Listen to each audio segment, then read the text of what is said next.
Can people hear him back? I can't see you, so I don't know why I'm asking, but I'll assume that's a yes.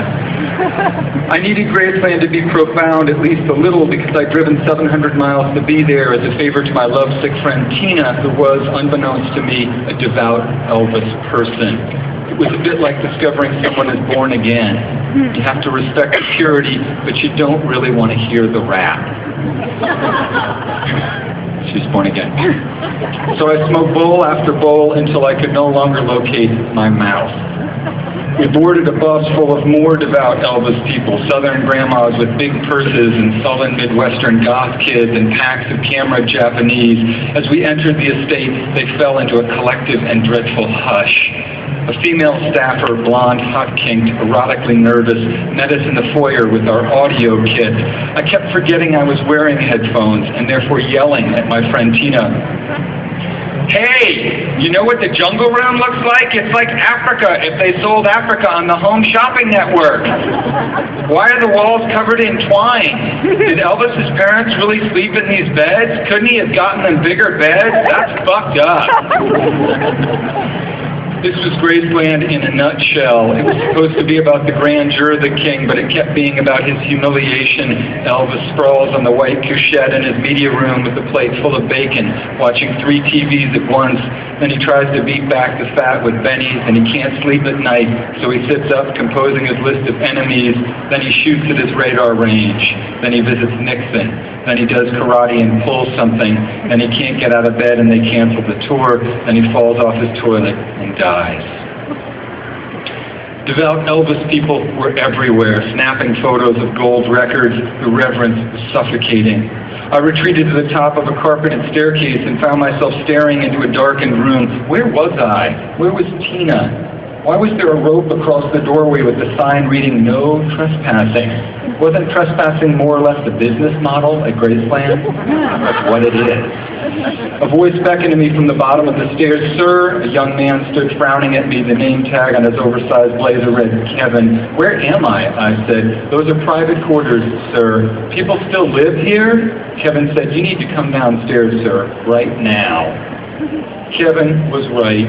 I needed to come downstairs. I needed to flee Graceland and take a hot shower, but the pot wouldn't let me. It kept telling me I should leap over the rope and breach the private quarters and find the bathroom where Elvis breathed his last and drop a symbolic deuce. Bad pot. Bad. I have that kind of relationship with pot. It's pretty much almost a pet at this point.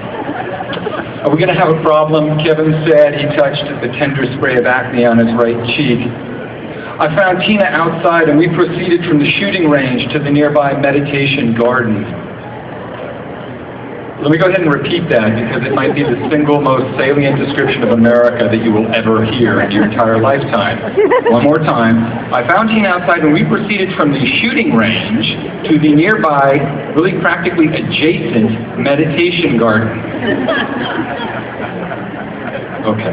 Elvis was actually buried in the meditation garden, which I did not understand at all. Did Elvis consider death a form of extreme meditation? I wanted to ask Tina, but she was weeping. Nearly everyone around me was weeping. They were weeping and taking photos of each other. I knew that in a few weeks, when they got their photos from Graceland back, they'd gaze at these images of themselves weeping in front of Elvis's grave and start weeping again. Thank you. And this thought made me sad for America. It's like, they love it so much they're applauding from another stage. God, you're good. And this thought made me sad for America, the great disconnect between our personal causes for grief and our actual tears. And no, I was not sad enough to start weeping myself. I did flee to the gift shop where, in a final spasm of defiance, I shoplifted an official Elvis wristwatch. Actually stole a whole bunch of stuff from there. And the wristwatch broke almost immediately. So, having read Rat Girl on the plane, I wanted to read this really depressing section. Not that Kristen's book is depressing, but it is, a lot of it is about being a teenager with a lot of feeling and trying to make sense of the world. So, some of this book contains these things called reluctant exegeses. They're basically an attempt to sort of analyze the lyrics of really important pop culture songs like I Bless the Rains Down in Africa. They're truly salient artifacts of our time. And so I wrote one of these about the Metallica song Fade to Black, which is important. And then I read, which is, you know, I thought at the time, as I always do, well, aren't I being clever and funny? And then I read it to my wife, and she told me a little bit about her relationship to Fade to Black, and I thought that was about 100 times more important than the bullshit I had been writing. So let's travel back to East Hartford, Connecticut. I should mention that the exegesis was sort of poking fun at teenagers who play Dungeons and Dragons and worship Metallica, without realizing that, in fact, my wife had played Dungeons and Dragons and had memorized the solos to Fade to Black when she was in her teenage years. So that behavior, which was already asinine, had taken on a kind of thermonuclear assolitude.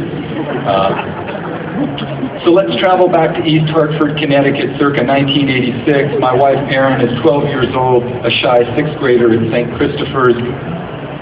One day, her older brother, Rob, plays her a tape of the band called Poison.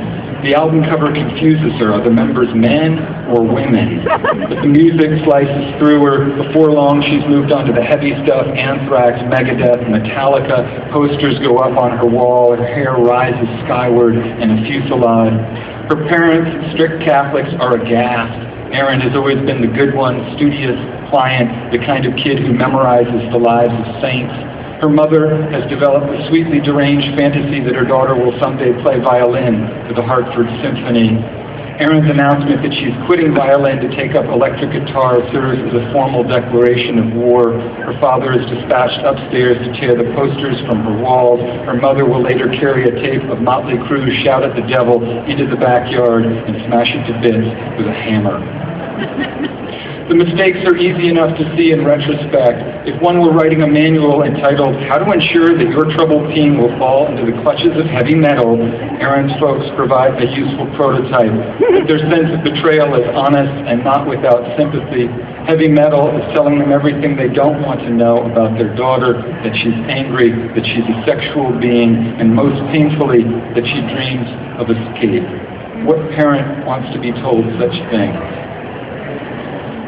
It is amid this, having grown up amid the obsessive sexual prohibitions of the Catholic Church, Erin now saunters the neighborhood in stretched jeans for the sheer pleasure of hearing men in cars honk at her. Her parents are convinced she has become a fallen woman, though she's in fact that far more common breed among metal chicks, a virgin seeking the power of a slut. It is amid this feuding that Erin finds Fade to Black. Most metal songs are aspirational, wishful odes to hedonism. Fade to Black is a dirge about a guy so alienated he savors the prospect of his own suicide. The song strikes Erin as an epic transcription of her life. She too feels hopelessly misunderstood, trapped with no way out. For months she's been scouring the want ads for rented rooms, but she has no money, no way to get a job. She listens to Fade to Black over and over. She knows it's fucked up that Fade to Black makes suicide heroic, but that's how it feels, like she'll be seizing control of her life once and for all, meting out the ultimate punishment to her parents. Things get worse. They always do in this kind of story. One afternoon, she's pulled out of class by her parents and driven to a psychiatric hospital. Their goal is naive, if not quite unkind. They want professionals to take away the wild masquerade creature that dwells upstairs and return to them the docile, straight-A student they can safely love. Soon after, Erin arrives at school with an injured finger. The school nurse asks her what happened. She bursts into tears. This is when the social workers get involved. At 16, Erin moves into a friend's basement. She hangs out with the metal chicks at school and cuts classes. She forms a band, the Virgin Saints, and finds a boy happy to relieve her of her virginity. Late at night, in her basement room, she writes poetry. Sometimes she still wonders how her life might have been different if she'd had some amazing teacher who put the right book in her hands. It's an understandable wish, but she didn't have that kind of fortune. What she had was Fade to Black, which for all its bombast offered the essential lesson that it was her job to document the unbearable feelings, to convert the bruisings of her heart into